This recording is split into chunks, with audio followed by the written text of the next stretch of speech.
ആദ്യമേ ഞാൻ ചോറ് മാത്രം ഒന്ന് കഴിച്ചു നോക്കട്ടെ. അമ്പോ, പച്ച നിറത്തിൽ ഇങ്ങനൊരു മാജിക്.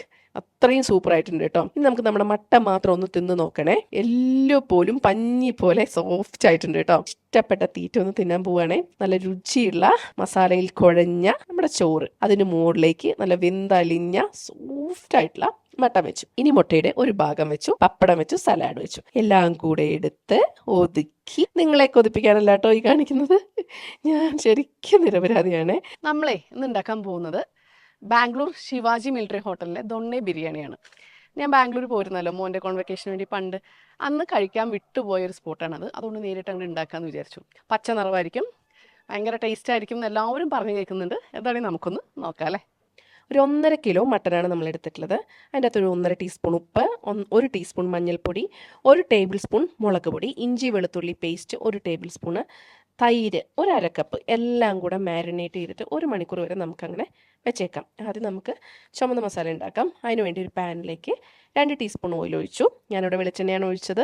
അതിലേക്ക് 2 പട്ട, 3 ഏലക്ക, 4 ഗ്രാമ്പൂ, 1 ടീസ്പൂൺ മുഴുവൻ കുരുമുളക് ചേർത്ത് നന്നായിട്ടൊന്ന് മൂപ്പിക്കണം. അതിനുശേഷം നമുക്കൊരു 4 സവോളയും ഇട്ട് നന്നായിട്ട് ഇളം ചുമപ്പാവുന്നവരെ വഴറ്റണം.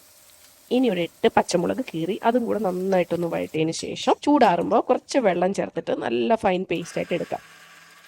ഇതാണ് നമ്മുടെ റെഡ് മസാല. ഇനി നമുക്ക് ഗ്രീൻ മസാല ഉണ്ടാക്കാം കേട്ടോ. അതിന് വേണ്ടി 2 ടീസ്പൂൺ ഓയിൽ എടുത്ത് ഓയിൽ ഒഴിച്ച് ഒരു വലിയ കൈപ്പിടി നിറച്ച് കറി ലീവ്സ്, 1 കൈപ്പിടി നിറച്ച് പുതിനയില, 1 കൈപ്പിടി നിറച്ച് മല്ലിയില, എന്നിട്ട് 1 മിനിറ്റ് ഒന്ന് നന്നായി വഴറ്റിയതിന് ശേഷം തീ ഓഫ് ചെയ്ത് വെള്ളം ഒഴിച്ച് അരച്ചെടുക്കാം. ഗ്രീൻ മസാല റെഡി ആയിട്ടുണ്ട്. ഇനി നമുക്ക് നമ്മുടെ ബിരിയാണി തയ്യാറാക്കാമേ. വലിയൊരു കുക്കർ വെക്കുക. അതിലേക്ക് 1.5 ടീസ്പൂണ് ഓയിൽ ഒഴിക്കുക, 2 ടീസ്പൂണ് നെയ്യ് ഒഴിക്കുക, എന്നിട്ട് 2 പട്ട, 2 തക്കോലം, 2 ഏലക്ക, 1 ടീസ്പൂണ് വീതം പെരിഞ്ജീരകവും സാദാ ജീരകവും ഇട്ട് പൊട്ടിച്ചു, 1/2 ജാതിപത്രി ഇട്ടു, ബേ ലീഫ് 2 ഇട്ടു. നന്നായിട്ടൊന്ന് വഴറ്റി പൊട്ടിച്ചിങ്ങെടുക്കാം. അതിനുശേഷം 2 സവോള ഇട്ട് വഴറ്റണം. ഒരു 5 മിനിറ്റ് വരെ വഴറ്റണം. ഒരു ഗോൾഡൻ ബ്രൗൺ ആവണ വരെ നമുക്ക് വഴറ്റണം കേട്ടോ. അതിനുശേഷം 1 ടേബിൾ സ്പൂണ് ഇഞ്ചി വെളുത്തുള്ളി പേസ്റ്റ് ഇടാം. വീണ്ടും വഴറ്റാം. പച്ചമണം മാറിയതിന് ശേഷം 1 തക്കാളി വളരെ കുഞ്ഞായിട്ട് അരിഞ്ഞ് നമുക്ക് അങ്ങോട്ട് ഇടാം. അതൊന്ന് നന്നായിട്ട് വഴറ്റിയതിന് ശേഷം നമ്മൾ മാരിനേറ്റ് ചെയ്ത് വെച്ച് നേരത്തെ വെച്ചിട്ടുള്ള നമ്മുടെ മട്ടൺ ഉണ്ടല്ലോ, അതങ്ങോട്ട് ചേർത്ത് 5 മുതൽ 7 മിനിറ്റ് വരെ നന്നായിട്ട് അങ്ങോട്ട് അടി പിടിക്കാതെ വഴറ്റിയെടുക്കണം കേട്ടോ. അതിനുശേഷം നമ്മൾ ആദ്യത്തെ നമ്മുടെ ചുമന്ന മസാല ചേർക്കുക, ഒന്ന് നന്നായിട്ട് ഇളക്കി യോജിപ്പിക്കുക. അതിനുശേഷം നമ്മുടെ പച്ചമസാല ചേർക്കുക, നന്നായിട്ട് ഇളക്കി യോജിപ്പിക്കുക. ഇനി നമുക്ക്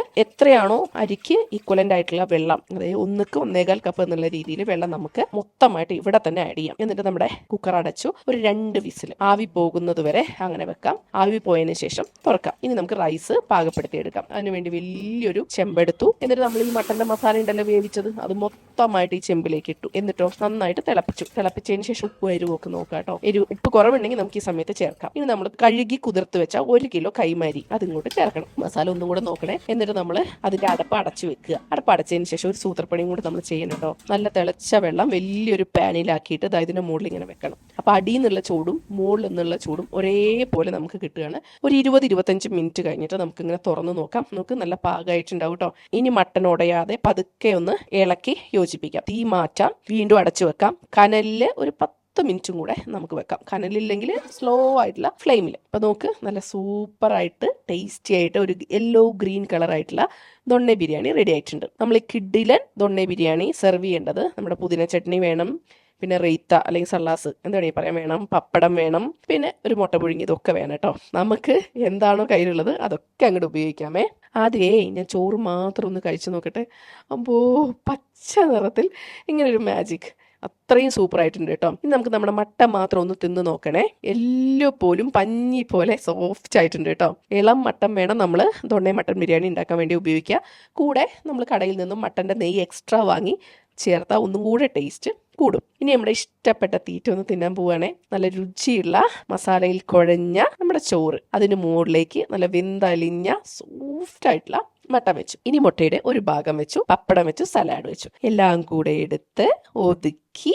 നിങ്ങളെ കൊതിപ്പിക്കാനല്ല കേട്ടോ ഈ കാണിക്കുന്നത്. ഞാൻ ശരിക്കും നിരപരാധിയാണ്. ദേ പോണു. ഈ ഒരു ഒറ്റ ഉരുള മതി വയർ നിറയാൻ. പേരെങ്ങനെ വന്നതെന്നറിയോ? അവർ ദൊണ്ണ എന്ന് അവരുടെ ലോക്കൽ ലാംഗ്വേജിൽ പറയുന്ന, അതായത് നമ്മുടെ പനയോല ഉണ്ടല്ലോ, അത് ഉണക്കി ഒരു പാത്രം പോലെയാക്കിയിട്ട് അതിലേക്ക് തിളച്ച ബിരിയാണി, അങ്ങനെയാണ് നമുക്ക് സെർവ് ചെയ്യണത്. അപ്പൊ ദൊണ്ണ ഇലയിൽ സെർവ് ചെയ്യുന്ന ബിരിയാണി എന്നുള്ള രീതിയിലാണ് ദൊണ്ണ ബിരിയാണി എന്നുള്ള പേര് വന്നത്. പേരെങ്ങനെ വന്നാലും ആള് കിഡിലനാണ്. ദൊണ്ണ ബിരിയാണി ചിക്കൻ കൊണ്ടും ഉണ്ടാക്കാം, മട്ടൻ കൊണ്ടും ഉണ്ടാക്കാം. നമ്മൾ സ്ഥിരം ചിക്കനാണ് അല്ലേ. അപ്പോൾ ഇന്ന് മട്ടൺ കൊണ്ടാണ് ഉണ്ടാക്കിയിട്ടുള്ളത്. റെസിപ്പീസ് ചിക്കനും മട്ടനും തമ്മിൽ കുറച്ച് വ്യത്യാസമുള്ളൂ, വേവിലും കുറച്ച് വ്യത്യാസമുണ്ട്. എന്താണെങ്കിലും നിങ്ങൾ ട്രൈ ചെയ്യണം. കുക്കറിലാണ് നമ്മൾ ഉണ്ടാക്കിയിട്ടുള്ളത്. ഇനി മൊത്തമായിട്ട് നമുക്ക് അടുപ്പിൽ ഉണ്ടാക്കാം കേട്ടോ. ബിരിയാണിയുടെ റെസിപ്പി ഇഷ്ടമായ ഉറപ്പായിട്ടും ഷെയർ ചെയ്യണം, നിങ്ങൾ പരീക്ഷിക്കുകയും ചെയ്യണം. ഓക്കെ, അപ്പോൾ അടുത്ത കിടിലൻ വീഡിയോ ആയിട്ട് വരുന്നവരെ നിങ്ങളുടെ സ്വന്തം അന്നമ്മ.